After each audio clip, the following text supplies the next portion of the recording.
Class 11 applied math से sequences and series में से जीपी ज्योमेट्रिक प्रोग्रेशन का एक क्वेश्चन करेंगे। The sum of 3 consecutive terms of a GP is 26। Consecutive होता है लगातार रहने वाली टर्म्स। तो जीपी की 3 टर्म्स है जो कि एक साथ आ रही हैं, उनका टोटल है 26 एंड देयर प्रोडक्ट इज 216। मतलब उनको आपस में मल्टीप्लाई करोगे तो 216 आ जाएगा। To find the common ratio and the terms of the GP. Let the common ratio be R.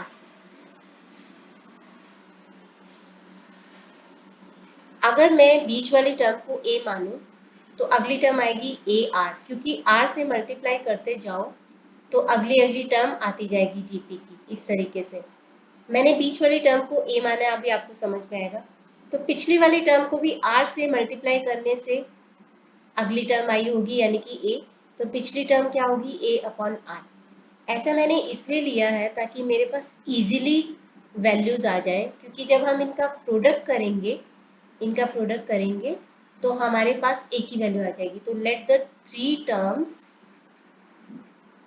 B A/R, A and AR। तो इनका प्रोडक्ट क्या होगा? प्रोडक्ट होता है A/R into A into AR, जो कि है 216। यहाँ पे R से R कट जाएगा, इसी वजह से इस तरीके से टर्म्स लिए थे। तो यहाँ पे आ गया A into A, base same होता है तो पावर्स ऐड हो जाते हैं। तो 1 + 1 + 1 यानी A⁻³ इज 216। अब 216 6 की पावर 3 होता है, यानी कि 6 को 3 टाइम्स मल्टीप्लाई करो तो 216 आ जाता है।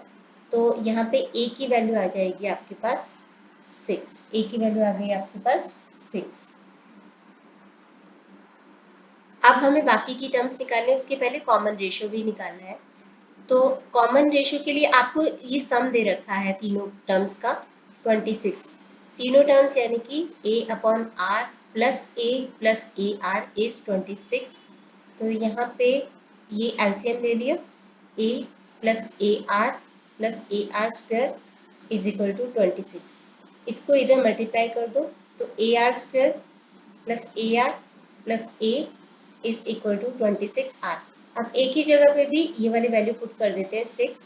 तो 6R² plus 6R plus 6 is equal to 26R।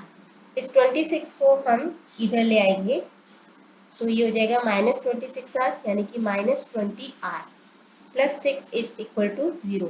Factorise करेंगे तो 6R² minus 18R minus 2R, -18R into -2R 36R² होता है, जो कि फर्स्ट टर्म और थर्ड टर्म का प्रोडक्ट होता है। इसी तरीके से आपको फैक्टराइज करना होता है। आई होप आपको आता है। तो 6R को कॉमन लिया, अंदर रह गया R-3।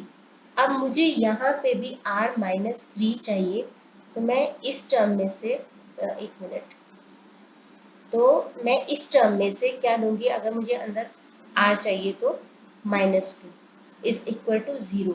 तो 6R-2 and R-3 is equal to 0। तो यहाँ पे मेरे पास आ गई 6R-2 इज इक्वल टू 0 या फिर R-3 इज इक्वल टू 0।